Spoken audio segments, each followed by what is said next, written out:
आज सुनिए हिंदी की लोकप्रिय युवा लेखिका इरा टाकजी की लिखी हुई कहानी कुछ पन्ने इश्क। ये कहानी उनके कहानी संग्रह कुछ पन्ने इश्क से ली गई है। तो शुरू करते हैं कहानी कुछ पन्ने इश्क। 18 मार्च रात 11 बजे।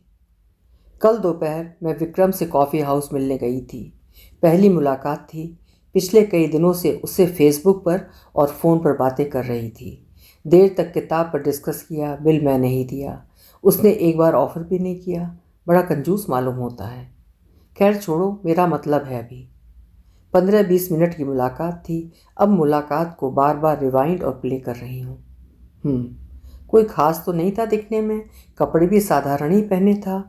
मिलते ही अपना ज्ञान उड़ेलने लगा था। मैंने शाम को स्टेटस अपडेट भी किया था। मुख्तसर सी मुलाकात थी, मुझ पर असर कर गई। बातें उसकी खुश्क थीं पर दिल को पुरनम कर गईं। उसने तुरंत लाइक किया था। उफ, मैंने कितनी सफाई से राहुल से झूठ बोल दिया। हाँ डियर, तुम्हारे लिए लिखा, हमारी पहली मुलाकात के नाम। आजकल मन नहीं करता है राहुल से ज़्यादा बात करने का। कभी कभी झुंझला जाती हूँ। आज सुना दिया मैंने जमकर। अरे यार, काम करने दिया करो। तुम तो नौकरी में हो, महीने के महीने सैलरी आती है। मैं फ्रीलांसर हूँ, रोज़ नया काम खोजना होता है। इसी बात पर आज खूब झगड़ा किया। अच्छा है, अब कुछ घंटे आराम रहेगा, वरना तो रात रात भर बात करना चाहता है। 24 मार्च रात 10 बजे। थोड़ी देर पहले उसका फ़ोन आया, केवल 1 घंटी मिस कॉल। मैंने कुछ देर बाद उसे फ़ोन मिलाया। आपने कॉल किया था? सॉरी, साइलेंट मोड पर था, मैं देख नहीं पाई। हाँ जी, मैंने सोचा कि पूछ लूँ आपकी किताब कब आ रही है, कोई हेल्प चाहिए तो बता दें। ओहो, झूठा आदमी। मेरे झूठ से उसके झूठ को सहारा मिला। मिस कॉल करता है और प्रस्ताव मदद करने का देता है। एक बार और मिलने का प्लान बन गया है। 25 मार्च शाम 4 बजे। मन किया उसके लिए कुछ ले चलूं। यही खराबी है मुझ में, बड़ी उतावली रहती है गिफ्ट देने की। वैसे सबको नहीं, केवल उनको जो मन को भा जाएं। उसके लिए एक पार्कर का महंगा पेन ले लिया था, 545 वाला। बजट गड़बड़ा गया। वैसे ही इस बार ज़्यादा खर्चा हो गया। बड़ा लालची है, एक बार भी नहीं कहा इसकी क्या ज़रूरत थी। लेकिन हाँ, बिल इस बार उसने दिया। बात तो कुछ खास नहीं हुई। मेरे बारे में जानने को उत्सुक दिखा। मैंने बता दिया, मैं एंगेज्ड हूँ, नवंबर में शादी होने वाली है राहुल से। वो सिंगल है। उसने ऐसा बोला। पता नहीं क्यों उसकी तरफ खिंचती जा रही हूँ। वो बहुत उदास सा दिखता है। इस बार राहुल को बताकर नहीं गई। वैसे मैं उससे कुछ छिपाती नहीं, पता नहीं अब क्यों छुपा रही हूँ। 28 मार्च शाम 6 बजे। आज अल्बर्ट हॉल पर आई डोनेशन कैंपेन चला। एनजीओ आंटी का है तो मुझे मजबूरी में जाना पड़ा। उसकी याद आने लगी। उसका ऑफिस पास ही है। मन हुआ मिलने का तो मैंने हिम्मत कर कॉल किया। मैं यहाँ नेत्रदान का संकल्प करवा रही हूँ, आप आओगे अल्बर्ट हॉल? बिज़ी हूँ, पॉसिबल नहीं होगा, कहकर उसने फ़ोन काट दिया। मेरा मुंह उतर गया था। मेरी मम्मा अक्सर कहती हैं, तेरा मुंह खूंटी पर टंगा रहता है, कोई भी उतार सकता है। हा हा हा। मम्मा भी ना, पता नहीं कितनी बातें आती हैं उनको। वैसे बात तो सच है। खैर, वो कौन सा कलेक्टर है जो इतना बिजी है, 10 मिनट को तो आ ही सकता था। अनमने मन से नेत्रदान महादान वाली कैंप लगाए। शाम तक लोगों से फॉर्म भरवाती रही। एक सेल्फी भी फेसबुक पर डाली, उसका लाइक आया। इतना बिजी है तो फेसबुक पर क्यों मंडरा रहा था। फिर हिम्मत करके उसे एसएमएस किया, चाय पिए? आधे घंटे वेट किया, कोई जवाब नहीं आया। बहुत मूड ऑफ हुआ। खुद पर बड़ी खीज और शर्म आई। क्या ज़रूरत थी मुझे मैसेज भेजने की, कमीना साला। इतना एटीट्यूड, कम से कम रिप्लाई तो कर सकता था। उसे लग रहा होगा कि मैं उसको कुछ ज़्यादा ही भाव दे रही हूँ, उस पर फिदा हूँ, मरे जा रही हूँ उसके लिए। जब बेइज्जती फील होती है तो मेरे कान गर्म हो जाते हैं। खुद के सामने शर्मिंदा होना बड़ा खतरनाक वाला दर्द देता है, माँ कसम। अभी तक मूड ऑफ है। ऑफ क्या, फ्यूज़ ही उड़ गया है। ज़रूरत क्या थी मुझे मैसेज करने की, 3 दिन पहले ही तो उससे मिली थी। रात 11:30 बजे। राहुल स्काइप पर मेरे मुंह उतरे होने का कारण पूछ रहा था। मैंने थके होने का बहाना बना दिया। फ़ोन वाइब्रेट हो रहा था। स्क्रीन पर उसका नाम था। मैंने राहुल से कहा, खाना खाने जाना है, बाद में बात करेंगे। लैपटॉप का फ्लैप गिराकर तुरंत उसे फ़ोन मिलाया। वो बेचैन सा था। सॉरी, आपके मैसेज को देर से देखा, काम में फंसा था। मेरा भी बहुत मन था मिलने का, पर ऑफिस में ऑडिट आया हुआ था तो हिलना मुश्किल था। मन को सुकून मिला, शर्मिंदगी कम हो गई।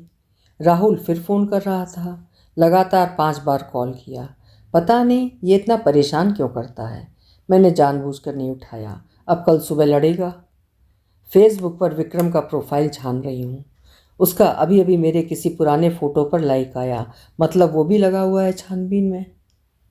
30 मार्च सुबह 7 बजे। आज बिजली का बिल जमा करने की लास्ट डेट है। पैसे खत्म हो चुके हैं, कुल 1,500 बचे होंगे। ऐसा भी नहीं कि 1 तारीख को तनख्वाह आ जाए। कब से एक पेमेंट पेंडिंग है, कितनी बार बोल चुकी हूँ। सुबह से सारे पर्स टटोल चुकी। कभी कभार पुराने रखे पैसे मिल जाते हैं तो लगता है कि लॉटरी लग गई, पर आज कुछ नहीं मिला। बहुत टेंशन में हूँ। घर से भी पैसे मांगने में संकोच होता है। अभी 15 दिन पहले ही तो मम्मी ने भेजे थे 10,000। क्या करूँ। राहुल से भी मांगने में शर्म आती है। वो खुद तो कभी नहीं पूछता कि तुम्हें कुछ ज़रूरत तो नहीं। 3 तारीख को रूम का रेंट भी देना होगा।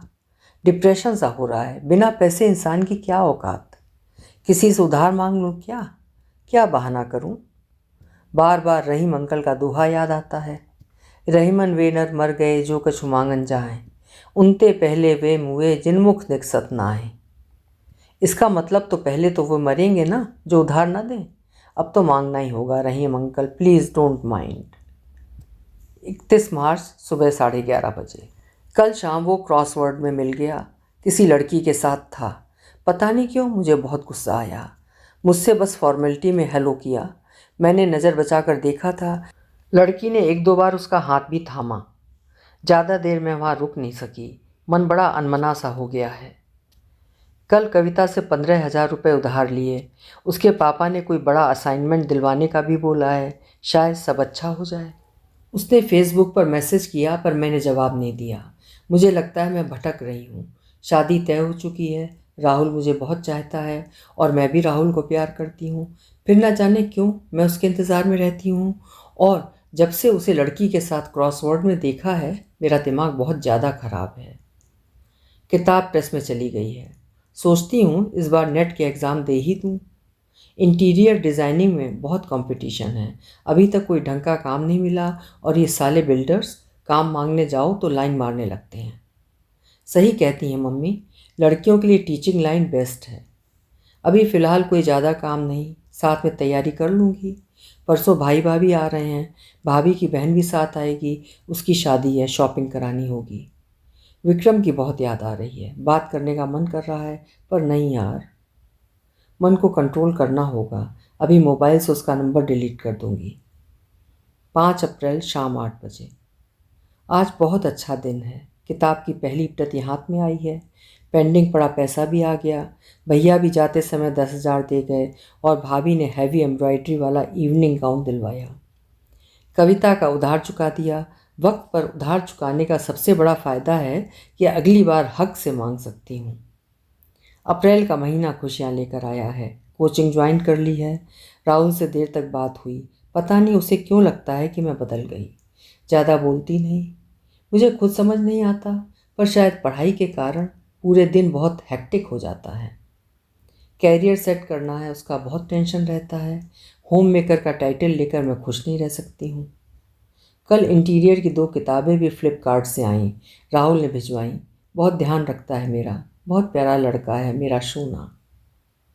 9 अप्रैल दोपहर 1:30 बजे। कल कोचिंग से लौटते समय मेरा एक्सीडेंट हो गया और ना जाने क्यों मुझे सबसे पहले उसका ध्यान आया। वैसे तो यहाँ मेरे कई दोस्त और रिश्तेदार हैं। मैंने हॉस्पिटल में उसी का नंबर बताया। आधे घंटे में वो हांफता हुआ मेरे सामने था। उसकी आंखों में तकलीफ़ देखकर मुझे लगा कि मेरा एक्सीडेंट होना सार्थक हुआ, वरना बार बार किस बहाने से मिलूं। वैसे भी पिछले 8 दिन से उससे कोई बात नहीं की थी। पैर में बहुत चोट आई, हेयर लाइन फ्रैक्चर है, साथ ही साथ लेफ्ट हैंड पूरा छिल गया। हॉस्पिटल में 4 इंजेक्शन लगे। वो मेरे पास बैठा मुझसे बातें करता रहा। हम एक दूसरे को देखते रहे। देर रात डॉक्टर ने मुझे डिस्चार्ज कर दिया। हॉस्पिटल का बिल भी उसी ने दिया। फिर वो मुझे घर तक छोड़ने आया। बहुत मन किया कि उसे रोक लूं, पर वो दरवाजे से ही लौट गया। उस रात सो नहीं सकी। बस उसी का चेहरा नज़र आता रहा। आज सुबह से कविता आ गई है, पूरा दिन मेरे साथ ही रहेगी। अभी बाजार से कुछ लेने गई है। उसका मैसेज आया है वो शाम को आएगा। राहुल को अभी तक एक्सीडेंट का नहीं बताया है। वो स्काइप पर आने की जिद कर रहा था। मैंने कह दिया स्काइप का पासवर्ड भूल गई हूँ। बोला दोबारा आईडी बना लो। यार क्या मुसीबत है। वैसे गलती राहुल की नहीं मेरी है। मैं उससे दूर भाग रही हूँ। वो मेरा मंगेतर है, उसका हक बनता है मुझे देखने का। 10 अप्रैल रात 11:30 बजे। कल शाम को वो कुछ फल लेकर आया था। कविता को उसके बारे में काफ़ी कुछ बता चुकी थी। हम तीनों ने साथ में ही डिनर किया। मैं चाहती थी कि वो जाने से पहले मुझे गले से लगा ले। कविता तो किचन में दूध उबाल रही थी, पर उसने बस हाथ ही मिलाया। मैंने क्रॉसरोड वाली लड़की के बारे में पूछा तो वो बोला बचपन की दोस्त है, गर्लफ्रेंड नहीं। उसके हाथ का स्पर्श मेरी हथेली पर छूट गया। ना जाने कितनी बार हथेली को अपने गाल पर लगाया। बाद में कविता ने कहा कि उसकी आंखों से लगता है वो मुझे चाहता है। मैंने कविता को बोला ऐसा कुछ नहीं, बस अच्छा दोस्त है मेरा। लेकिन सच तो ये है कि मैं उसको देखकर जैसा महसूस करती हूँ वैसा मैंने कभी महसूस नहीं किया, जबकि मेरी राहुल से लव मैरिज होने जा रही है। कभी कभी खुद के मन में क्या है ये समझ पाना दुनिया का सबसे मुश्किल काम होता है। 12 तारीख को भाभी की बहन की शादी है। अब जाना पॉसिबल नहीं। कोई बहाना बनाकर मना करना होगा। एक्सीडेंट की बात सुन रंग में भंग पड़ जाएगा। वैसे भी घर में सबसे छोटी होने की वजह से मैं सबकी लाडली हूँ। 15 अप्रैल शाम 7:30 बजे। मम्मी आ गई हैं। बहुत नाराज़ हैं कि मैंने उन्हें एक्सीडेंट की बात पहले क्यों नहीं बताई। कविता ने उनको फ़ोन पर बताया। कल राहुल भी आने वाला है। मम्मी ने उसे भी बता दिया। मम्मी शादी में बनी ढेर सारी मिठाइयाँ और मठरी लेकर आई हैं। खा खा कर मेरा वज़न बढ़ जाएगा। वैसे भी पैर की चोट की वजह से मैं एक्सरसाइज नहीं कर सकती। आजकल उससे रोज़ चैटिंग कर रही हूँ। रोज़ रात 10 बजे उसका फ़ोन भी आने लगा है। अक्सर कहता है तुम मुझे पहले क्यों नहीं मिली। मैं भी तो यही कहना चाहती हूँ पर कह नहीं पाती। 16 अप्रैल रात 10:25। राहुल सुबह ही आ गया था। मेरे लिए बहुत सारी चॉकलेट्स लाया। इस बार राहुल का मुझे किस करना और गले लगाना बिल्कुल अच्छा नहीं लगा, जैसे मुझको गंदा कर रहा हो। दम घुट रहा था मेरा। वो बार बार मुझे छूने का मौका ढूंढता रहा। न जाने क्यों मुझे उसका टच अजनबी सा लग रहा था। पूरे दिन मेरी कोशिश रही कि मम्मी आसपास रहें और मम्मी हमें अकेले रहने का वक्त देने की कोशिश में थी। शाम को जब मम्मी बालकनी में खड़ी पड़ोस की सक्सेना आंटी से बात कर रही थी तब राहुल स्मूच करना चाहता था। मैंने रोक दिया। राहुल ने सीधे पूछा प्रॉब्लम क्या है तुम्हें, कोई और है क्या तुम्हारी लाइफ में। कई दिनों से देख रहा हूँ कि तुम बिल्कुल बदल गई हो। पहले तुम कितनी रोमांटिक थी और अब ऐसे कर रही हो जैसे पहले हमने कभी किस किया ही ना हो। वो गुस्से में न जाने क्या क्या बोलता रहा पर मैंने एक बात का भी जवाब नहीं दिया। बहुत नाराज़ होकर गया वो। पर अच्छा है कि उसकी आज रात की ही फ्लाइट थी। मेरे लिए उसके साथ ये 12 घंटे बिताने ही भारी पड़े। पूरी ज़िंदगी कैसे। ओह। 18 अप्रैल सुबह 7:15। बहुत ज़्यादा तनाव में हूँ। एक अपराध बोध। मैंने हर तरह से अपने मन को समझा लिया। कई बार दोनों के बारे में लिखकर तुलना भी कर ली है। दिमाग राहुल का साथ सही बताता है और दिल विक्रम की तरफ खिंचता जा रहा है। असाइनमेंट पेंडिंग पड़ा है, किससे डिस्कस करूं। कविता सुनेगी तो मजाक उड़ाएगी। पहले मैं राहुल के प्यार में दीवानी थी। हर समय राहुल राहुल कहती थी। क्या हुआ एकदम से, कैसे गायब हो गया प्यार। अब विक्रम विक्रम, हर समय मन में उसी का नाम। मैं खुद ही खुद को नहीं समझ पा रही थी तो और क्या समझ पाएगा। वो 1 महीने के लिए शहर से बाहर गया है। क्या कहूँ उससे। मुझे तो ये भी नहीं पता कि उसके मन में क्या है। और उसकी वो गर्लफ्रेंड भी तो है जो क्रॉसवर्ड में उसके साथ थी। वैसे तो वो कह रहा था कि दोस्त है, पर लड़कों का क्या भरोसा। गर्लफ्रेंड को भी कज़न या बहन बता देते हैं। मैं कर क्या रही हूँ, पागल हो गई हूँ शायद। 20 अप्रैल शाम 8:15। लगता है वो मज़े में है। 2 दिन से उसका कोई मैसेज नहीं आया। मैं ही कर दूं तो जवाब देता है, आगे से मैं भी नहीं करूँगी। राहुल बड़ा चिड़चिड़ा हो गया है। हमारी रोज़ी लड़ाई होने लगी है। मैं क्या करूं। जब मेरे मन में प्यार नहीं, बिना फीलिंग कैसे रोमांटिक बातें करूं। कल स्काइपे पे बोल रहा था शर्ट उतार दो। बहुत इंसिस्ट कर रहा था तो मैंने 2 बटन खोले, पर फिर मन में बहुत गंदी वाली फीलिंग आई और मैंने लैपटॉप का फ्लैप गिरा दिया और बाद में स्काइप भी डिलीट मार दिया। नीच आदमी।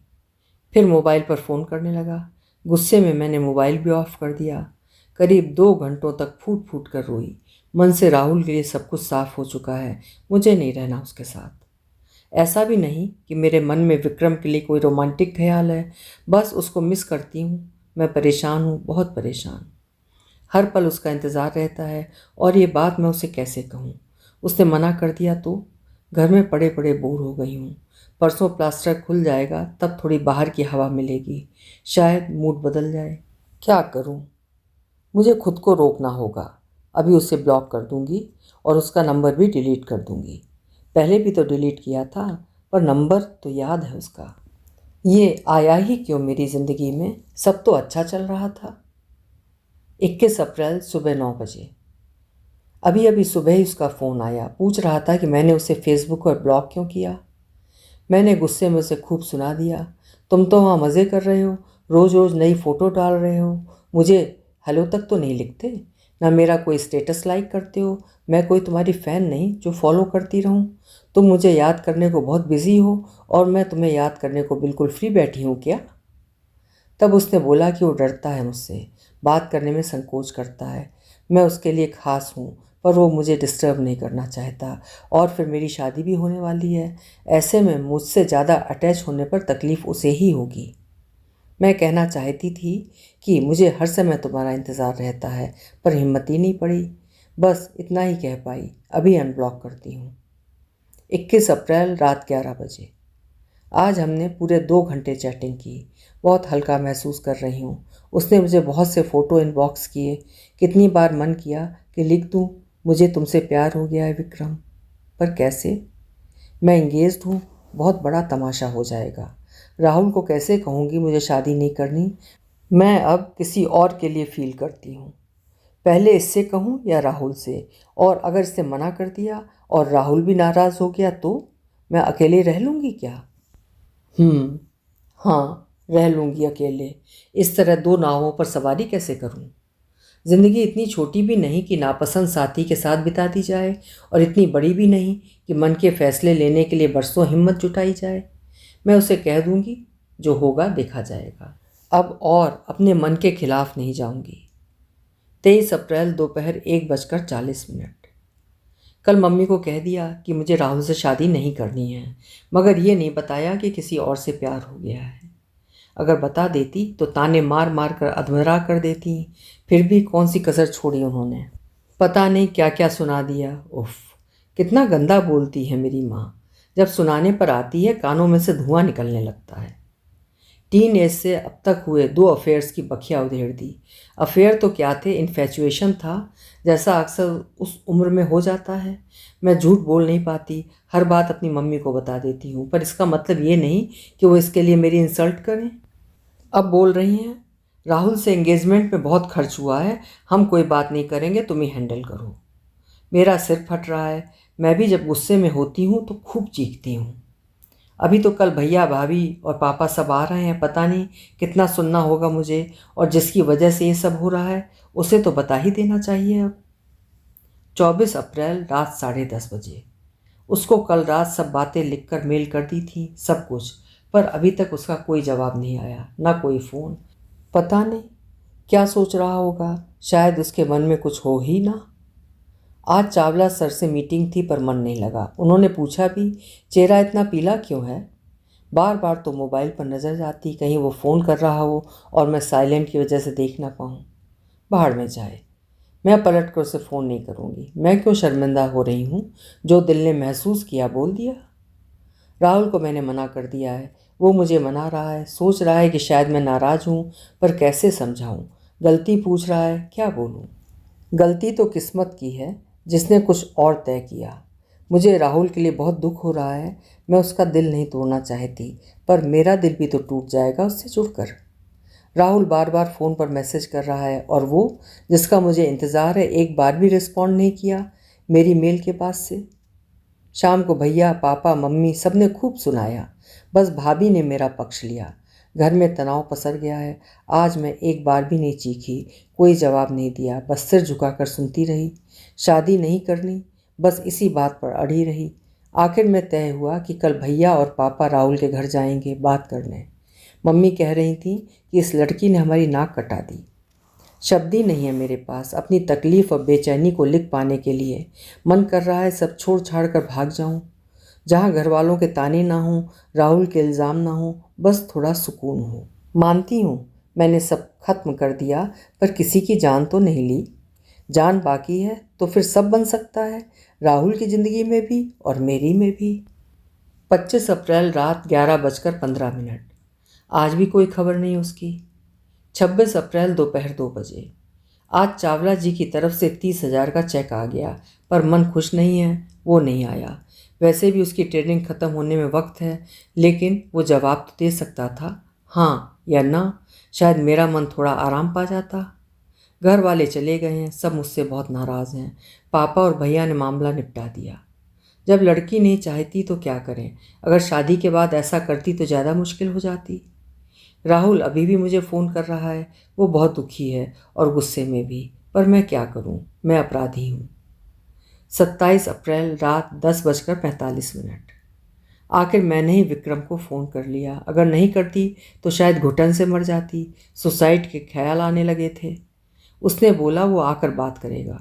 मैंने बता दिया कि मैंने राहुल से शादी तोड़ दी है सिर्फ उसके लिए। बस आखिरी बार बात करनी थी। पता नहीं क्यों मुझे उसका रवैया बहुत ठंडा लगा। जो होना था हो गया। बाहर बहुत ज़ोर का तूफान आ रहा है, भयंकर बारिश, तीखी हवा।